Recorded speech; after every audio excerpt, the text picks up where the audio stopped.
So Dennis, before we jump into the topic, man, first of all, what happened in Beirut is really, really scary and crazy. Did you see that cloud and that whole pressure wave coming out in those videos? It's scary. People as far as a few kilometers down are getting blown away, cars being turned upside down, and apparently there is some statement going on the internet that it was a shipment which had come like 6 years ago, and Yeah. it was confiscated, and these guys, the ship owner disappeared, staff disappeared, and Lebanon had been trying to get rid of the shipment for years, and till 2017 it had not been removed, and apparently this shipment of TNT was sitting there for the longest time, and that's what's gone off. And now that this is another, I just short while ago saw another video of somebody showing a missile coming in, which I think is a bit Photoshop. I don't agree with that one. Yeah, I don't know. Because if that was there, it would have really come up. But whatever happened, it's really scary how destructive mankind can be. No, absolutely. And I think I just want to kind of say on that whole thing, I don't know why it happened. I don't know why it occurred. I don't know the geopolitics. That's just not anything that I'm totally well versed in. What I do know is that there are families, there are individuals, and there are families, and there are communities that are suffering. And with that, I just wanted to make sure that we took a moment to kind of acknowledge that, and just at least acknowledge that this happened and that people are suffering right now, especially before we get into the topic that we're going to get into. So, from my perspective, from the U.S., my prayers, my thoughts, go out to the families, to the communities, and I just, God is great. And we have to just kind of sit back sometimes and see like what kind of comes out of these whole situations. So again, I don't have anything. I truly don't have anything that makes the suffering any less. But for those that might have connections in Lebanon, and I have a few, it's just that you're on my heart, you're in my prayers, and let us know how we can best support you from afar. So many blessings. Yeah, lots of prayers, not just for Lebanon, but the whole world. Whole world mankind needs to go easy on this war business. Anyways, yes, in continuity of what we've been talking about for the past couple of weeks. Yesterday we talked about, I don't even remember what we talked about. We talked about breastfeeding in public, and we have no idea it's breastfeeding week. Right. So maybe we need another week for why is it so embarrassing to buy condoms or buy contraception? Now I've been on this for the longest time. There are a lot of countries in the world where it's really easy, but there are a lot of countries in the world where it's not easy. And interestingly, since I'm in Pakistan and Dennis is in the US, these are the two countries which are on the strange two ends of the spectrum. It's impossible. It's not impossible. Now you have these online services. You can do online shopping. You can Amazon. You can do whatever in your part of the world. But even now, if you went to a drugstore and tried to buy contraception, it is not easy. It's rather embarrassing. First of all, they're not placed where you can conveniently pick it up and take it to the counter, and they make it tricky for you to buy contraception. Yeah. Whereas in my travels, I've noticed back in the 80s, this is like 88, I think, Germany, Frankfurt Airport Transit Lounge, and I walk into the toilet and there's a vending machine selling condoms. I'm like, what? Oh, yeah. But then again, if they have an adult cinema in late 80s in the transit lounge, obviously they need condoms on the vending machine as well. Even now, if you go to Southeast Asia, Hong Kong, Singapore, Malaysia, Thailand, very easy to buy this stuff. But you go to the US, you come to Pakistan, it is very difficult. Dennis, what's your take on it, man? Yeah, it's really interesting. And when I look at it, I'm a data guy, and I love data and statistics and stuff. And it's really interesting over a 5-year period, the last 5 years in the United States, and literally condoms are everywhere. Like condoms are everywhere. You go into you go to get fuel, and you go into the bathroom, use the bathroom or something like that. There's condom machines, dispensers, all of it. It's everywhere. And but yet over the past 5 years, condom use in the United States has gone down. So it's been on a steady decline over the past few years. So when you look at condom use in the United States, there was a big, huge surge, during the AIDS pandemic, HIV, pandemic. I guess we get so used to using that word now. But that epidemic, it killed a lot of people. It still continues to kill people. And, I was making the statement about COVID, like, man, people, when AIDS came out, people were sure quick to put condoms on. And I actually researched that, and that wasn't true either. So, we've never really been all about our own best interests. So as far as, I think that there could be a couple of things going on with that. One is, younger people up to the age of 25. So I don't know, because just, culturally we're just a little bit different where this is concerned. The average age of the average age in the United States of sexual interaction, the first sexual interaction, is roughly 16 to 17 years old. And so the statistics are based on 16 years old to 25 years old. And so, but yet 16-year-olds, I'm not sure whether they can buy condoms or whether that's an 18 or up type of a product. I don't know. I think that there are two factors. One is, I think shame does come into it. I do. I think shame comes into it. But I also want to say, if we look at an adult, I don't think many people have shame in doing it if they're not doing anything wrong. I think some of the shame can come in.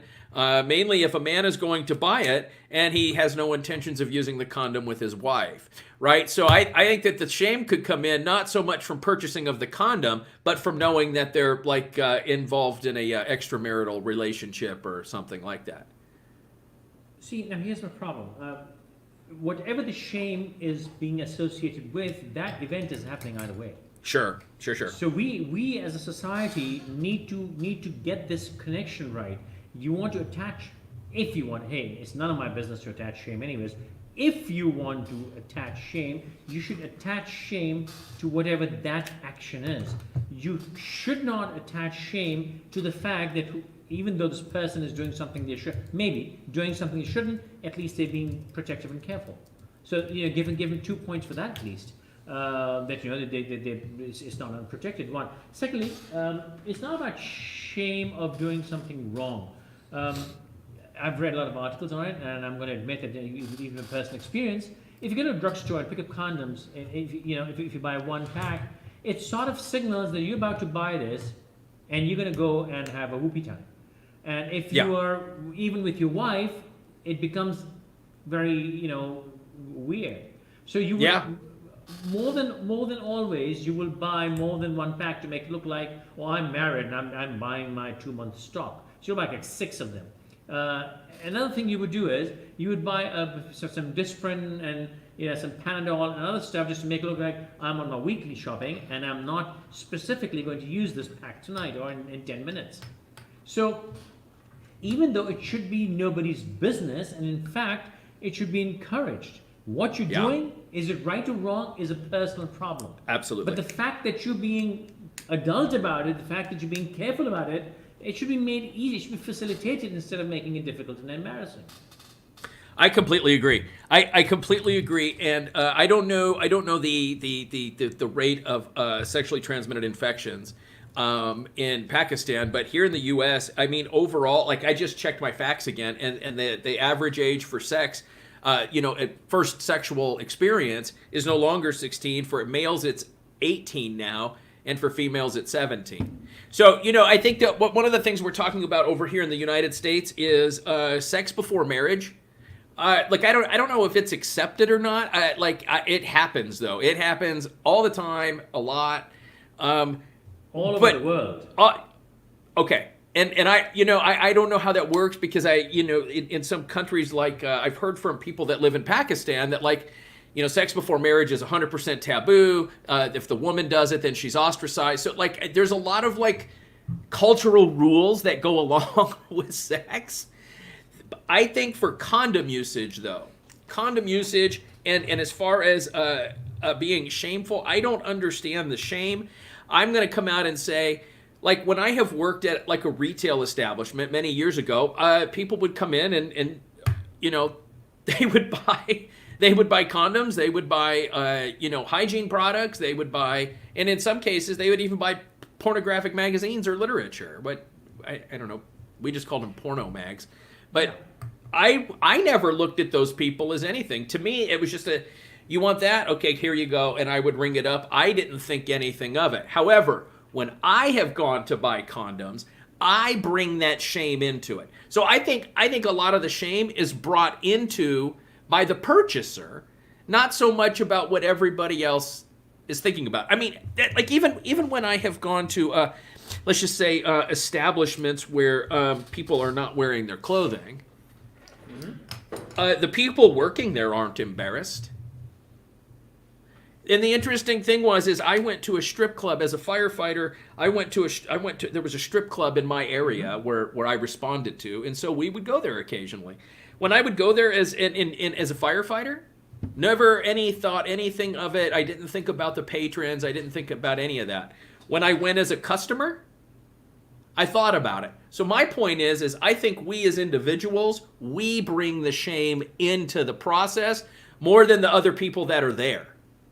That's a very interesting point. What you're saying is that the shame is really in your mind and not necessarily it's inherent outside of you.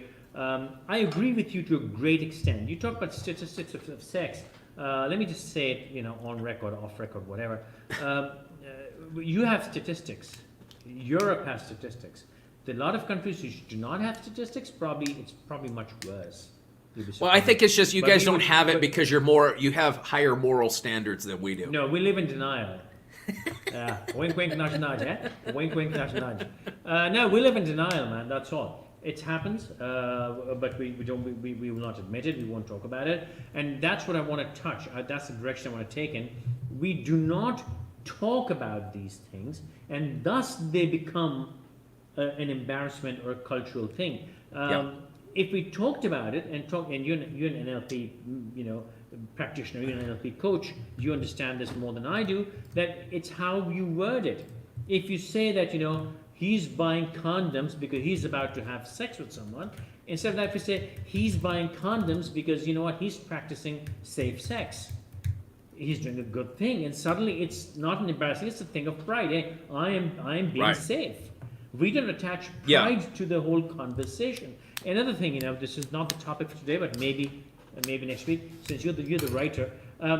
Why is shame attached to a rape victim? In the subcontinent, in the whole Indian and Pakistani movie culture, and the whole society, if you're a rape victim, you are finished. Your movies will show it. Then 99% of the time, if you're a rape victim, you're going to kill yourself, and then the hero is going to come and beat up the villain eventually to take revenge.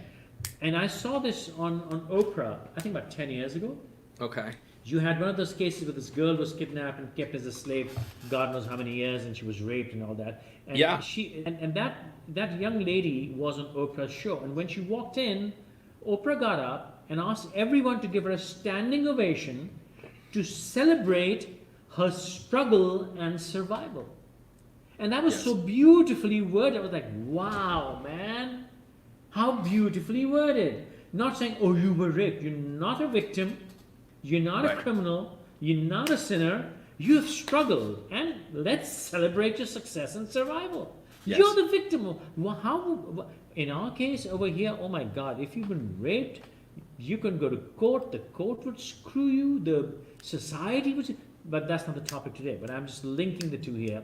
That when you buy sanitary pads, when you buy condoms, when you buy any such thing, you suddenly make it, oh, she's dirty. He's gonna sleep with somebody, even if it's his wife. And a woman buying a condom, oh my God, unheard of. Why don't we associate nicer aspects of this whole thing? Because there are two sides of the situation. Sure. So why don't we look at the nicer side? So globally, this needs to become more acceptable. Huh? I think it's the same thing as why do we have to take and why the reason we take and justify, we define. If I say I love you, FQ, now I have to, but now I'm automatically inclined to follow that up as opposed to, oh, I hate this guy. That's just super, super easy. Right? I think that's what it comes down to. I think it comes down to programming. I think it, we talk about sex is a natural thing, especially if we take all of the morality taboos out of this situation, people have sex. People that are married, that live their lives in accordance with God's law or Allah or whatever their moral compass tells them to do. We know this happens. I don't understand why this still gets a tee-hee. Like over here in the United States, it still gets a giggle. Like, exactly. Like, hey, did you know that so and so bought? Like, go look in their purse. They have, go look in his desk. He's got condoms in his desk. It's like, and I don't know. I think this all kind of came into this kind of. I got a lot of perspective on this. I had a boss, and in this particular job, we had to do some traveling. And this guy, he was a mentor to me as far as like public safety, as being a fire chief. This guy was a true mentor to me. This guy literally could not keep his hands off of hookers. Like, it was like a magnet. It was crazy. So every time we would travel, and we're not even, this guy, he wouldn't even like put the like sock on the doorknob to let me know he was in there doing his thing. I walked in several times. There were several times that he would like give me he told his wife to call my phone so that I could verify his whereabouts. This guy, I love this man. He was an amazing leader in our profession and an innovator, but in his personal life, this guy, like, he was a shit show. Nice guy, but just made terrible, like, repeated terrible decisions. When you're a public figure, like, you probably don't want to be caught like several times swimming naked, like in public pools with like tons and tons of hookers. Like, those are the kind of things, like, they're funny stories. But I think it's those things that give us the tee-hee, right? Like, it was like, oh, he's out there, he's in the pool again. And instead of looking at it like, they're having sex. I wouldn't, when you look at the internet, people post all kinds of like little videos of like their dog, like mounting another dog. Yeah. Like, I think that we have just over-sexualized our society. We've taken and said it's okay in this situation, but not this one. And when we go to buy condoms, nobody knows why we're buying them. Is it for the 2-month stock? Is it because my wife just had a baby and can't take birth control? Like, there's a number of reasons people buy it. So again, I'm going to stick with that we as the purchaser bring the shame into it. Because I've never gone to buy condoms. I've never, like, even when I have gone and I have purchased feminine hygiene products for April simply because I was at the store, which has only happened a couple times in our marriage. Nobody looked at me like I was strange. Nobody did. I did. No, that's your part of the world. In my part of the Agreed. world, people do that. But when I came on TV, I think 16, 17 years ago, one of the first few shows I did was on this subject, and that time nobody talked about it. But this has always been a touchy subject for me.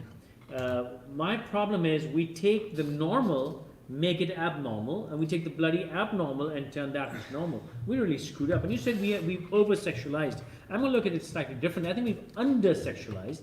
As a result, we have not really accepted this is sex, and this is a dog doing his thing. The birds and the bees. Let the birds and the bees do it. Sex is sex. Because we've not talked about it enough. We've not accepted it enough. It suddenly is a thing of the miracles or the fantasies or something we don't talk about, something of the strange. That's our problem. We haven't sexualized sex enough. Instead, as a result, what we do is we take things completely non-sexual, which have nothing to do with sex, and turn them into sex. What is wrong with us? Yeah.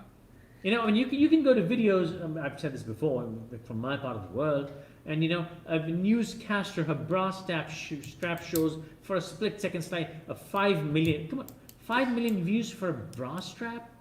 Dude, you can watch so much crap right now, and what's the big deal? But the thing is, we have attached this crazy sexuality. Okay, I'm going to send some clips later. You can see clips of Indian movies where a man would touch a woman just like this, and she's going to go, oh, like a TNT went off inside her, between her legs. So what the hell is wrong with you? Did you accidentally touch someone, man? Yeah, so we do this we haven't over-sexualized, we have hyper-sexualized what is not sexual. And I'm looking at it more from a perspective of let's normalize sex. Let's just normalize it. You know, whether that's Yes. within marriage or not. Like, I mean, married people have sex. Like, I don't know that the Quran specifically says this, but all the other major religious texts talk about procreating and being, you know, like bringing more life into the world. That's the only way that we sustain our existence. So it's just, it's Go a really forth and interesting. multiply, man. I Go think we forth should and multiply. normalize it. In fact, here, Rafia, our good friend Rafia says this, and I totally agree. Sex is a normal act, just like eating and drinking is normal. I completely.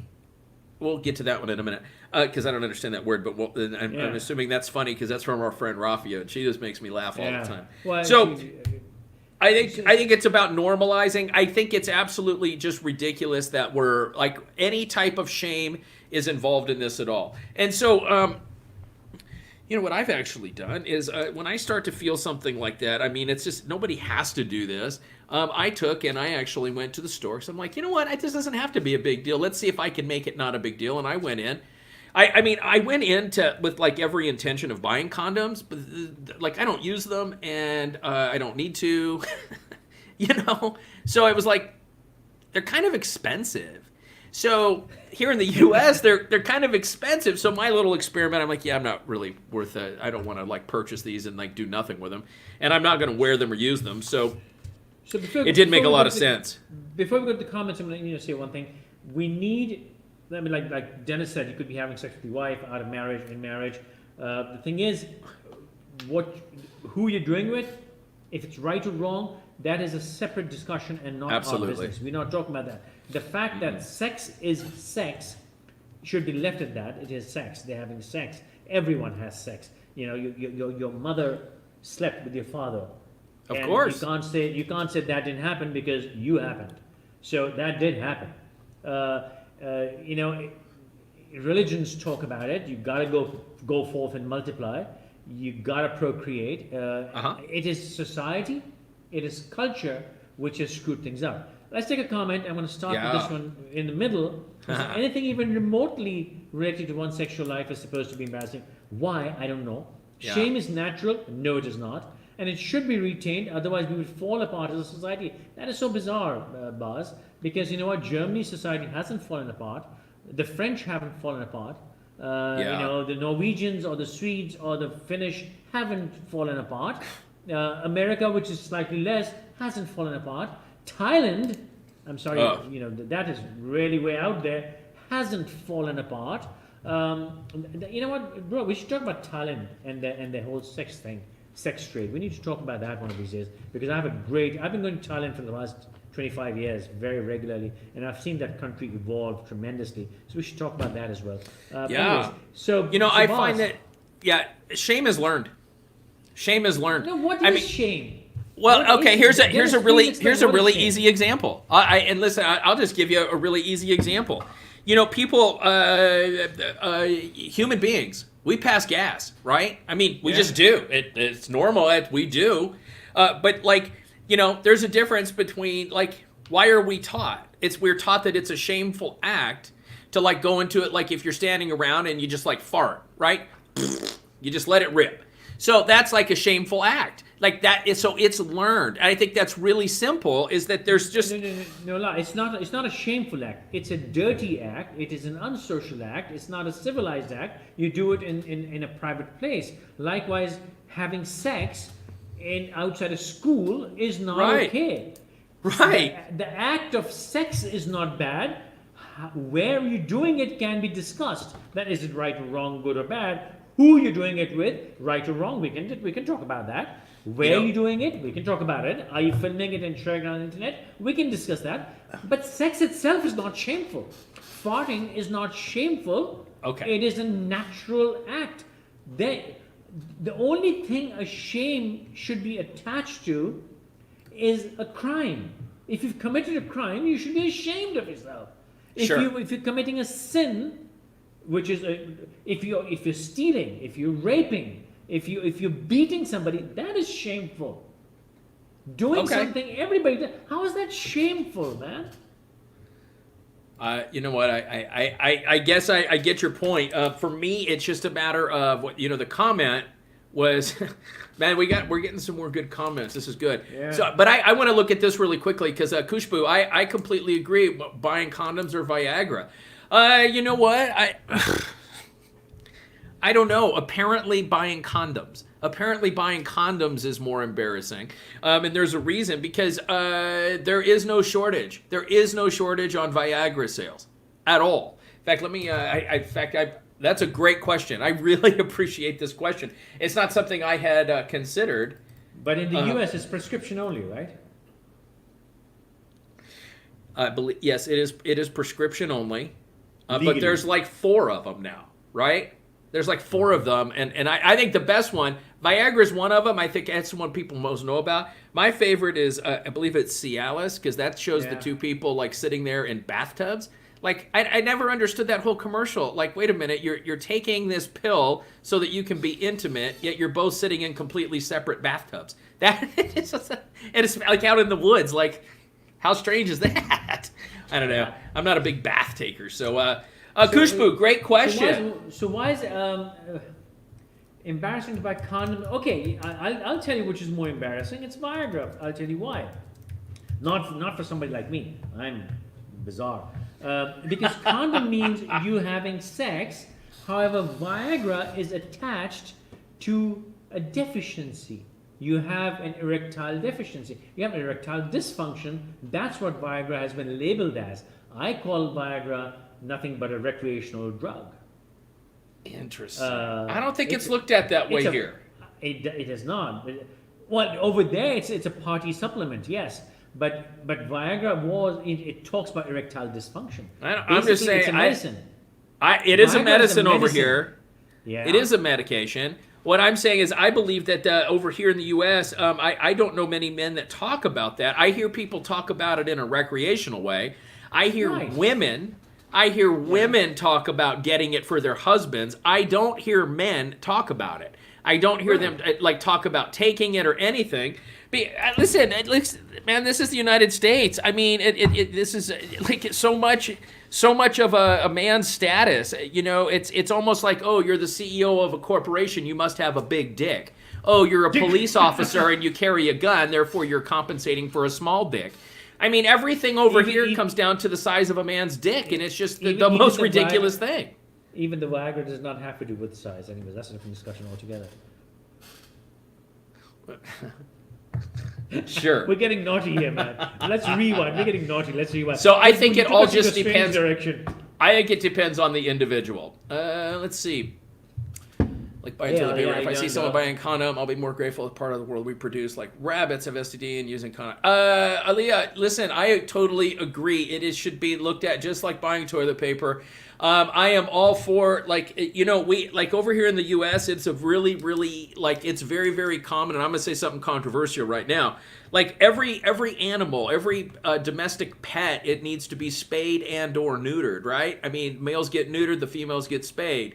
I propose that worldwide on humans, because we overpopulate, we spread disease all over the place. It's just ridiculous. I don't care about sex. Stop bringing kids into the world. Ali has a fair point. What he was saying earlier, if someone's actually being conscientious enough to buy condoms, we should celebrate and thank them instead of saying, well, or making a giggle. Absolutely, totally agree. Absolutely. I would get shame on you for burping. Rafia, knowing you probably burping on someone's face. There's no shame in that. It's just disgusting. Knowing you're doing that, girl. But okay, while we're there, let's throw in some culture here. Let's throw in something. There are actually countries where if you don't burp after you've had food at somebody's house, it's an insult. Right. So you know what? It's a very cultural thing. But even there, you don't take up this deep garlicky burp and stick it at somebody's face. And then you burp and then you Rafia burp. Rafia, love, I don't. Why did you put that comment up, man? So I don't think you need a condom for this. Maybe you just need a new pillowcase every week or so. I don't know. If we didn't know that she actually is a woman who exists, I would say it's a freaking fake account, man. Way to go, Rafia. You know, here's Where did it go? Kushbu. Okay, here we go. Kushbu. Commenting on such topics is weird and considered bad. Yeah. So here's kind of the deal. Is I know that I'm going to just come out and acknowledge that I realize and fully acknowledge that FQ and I are jackasses. 100% agreed. There is no, we're not arguing that point at all. It's just, there it is. What I am going to say though is one of the things we're trying to do with this broadcast and these topics that we're taking on is to try to take and normalize some of these topics and normalize these discussions. These are things that we have, and we're going to get to this. At some point, we have it on the agenda to talk about feminine hygiene products. We talked about women yesterday. We wanted to talk about this today. I think we have that for tomorrow, right? Yeah. For tomorrow. Yeah, and it's just, the important part of this, and I'm just going to come out and say it. I've gotten a couple private messages is like, oh, nice, two males talking about a subject they know nothing about. Here's the deal, and here's why I think it's important for men to talk about it. Have I ever breastfed a child? Nope, sure haven't. But the deal is, and why I think it's important, is because in many cases it's men that don't accept these types of things. So if the men start to buy in to what we're saying, then it makes the women's lives a whole lot better. You should be thanking us, man. This is really a kind of a public service where we throw in some humor as well. Why do we not know about the subject? My mother had periods, my wife has periods, my sister has periods, my daughter has periods, sure. My niece has periods, every woman I know in my whole life has periods. So how the hell do I not know about it? Right. And I look at it kind of like the evolution of what I've seen breast cancer here in the United States. I've seen breast cancer this way. That's another one we need to talk about. Is just simply that, a number of years ago, if a woman got breast cancer and she had to have a mastectomy, there was a lot of shame and everything involved. Listen, as far as losing a part of your body, that's not what I'm talking about here. There's a lot of emotions that go into that. I'm just simply saying I have seen it become much, much more normalized in that it's not uncommon to see a woman that's going through chemotherapy walk around with a bald head instead of putting a wig on or a hat of some sort. So I think we are coming along where some of these topics are concerned. I think, again, like you said, breast cancer affects everybody. I have a wife, I have sisters, I have a mother. I know plenty of females. It's the same. And all of those females that I know that are susceptible to breast cancer, they all have periods. It just is. So we're definitely going to get into that. Thank you so much, Kushbu. I think what we're trying to do is make this normal. And we must celebrate Angelina Jolie, who went and had these double mastectomy preventively just to make it okay. Yeah. I think that's a personal decision. She was making a statement. She used her star power to make a very, very strong statement. I agree, and for that I commend her. There's a lot to that. So I think we have demonized sex, especially in this part of the world that is a subcontinent. So a public declaration of doing something demonizing is, oh my God. Yeah, you're right. We behave like we come out of eggs in a refrigerator. Yeah, it's I don't know. It's just another bodily function. So Boz said, if sex isn't shameful, then why don't people do it in public? Just like because you don't shit in public, man. We can discount all social etiquettes with that mentality of shame is learned. Ever thought about pro and anti-exhibitionist narrative with that? I have no idea what that. Dennis, did you catch that, man? No, it's too smart for me. I'm lost. Yeah, too smart for us, man. We can't figure it out. And you might want to watch the whole thing before you take us on. So no good, man. That's about that, man. Yeah, these are good topics. They're good topics. I think that the more that we talk about these topics, the more that they become normal. And I think it's important for us to keep going down this road, simply because it helps a lot of people, even if you're not taking and having sex in public. I don't even know where that comment comes from. Why would you have sex in public? Yeah. That has nothing. I don't think that has anything to do with shame. In this country, that's breaking the law. It's kinky, man. Breaking a law, and if you're doing it, you're probably just kinky or whatever, man. Possibly. That's not in the perimeters of norm.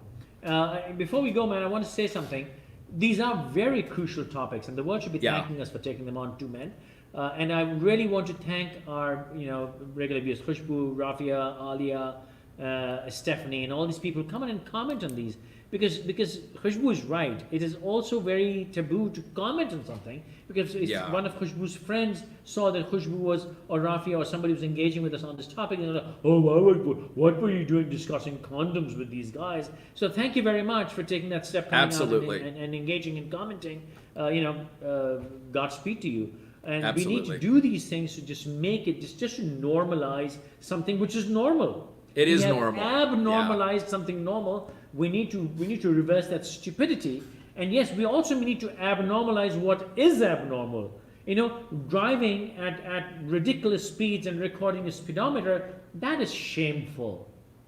Sure. Not wearing a mask and spreading disease, that should be shameful. Yeah. Having sex is not shameful. Correct. I agree. Breastfeeding is not shameful. Right. And just for Asma, for coming back tomorrow we are planning to talk about basically the shame, the cultural standards and the shame around buying feminine hygiene products. So that's what we're going to be taking on tomorrow. So appreciate the question. And not just buying the products, also with the whole concept of menstruation. Yeah, it has been associated to, and I would recommend a book called The Red Tent. And it's also a movie, you guys need to look at if you can. I think it is on Netflix. It was on Netflix till recently. Try to catch that movie. I'll talk about it tomorrow. The Red Tent is where girls who were menstruating were put in. That's why it's called the Red Tent. Okay. And this is the whole story of the prophets and their children, and it's a very interesting book and interesting story you should see. But we'll take that topic on tomorrow. Outstanding. Hey, thanks for everybody participating. Stay safe, healthy, and blessed. Good night.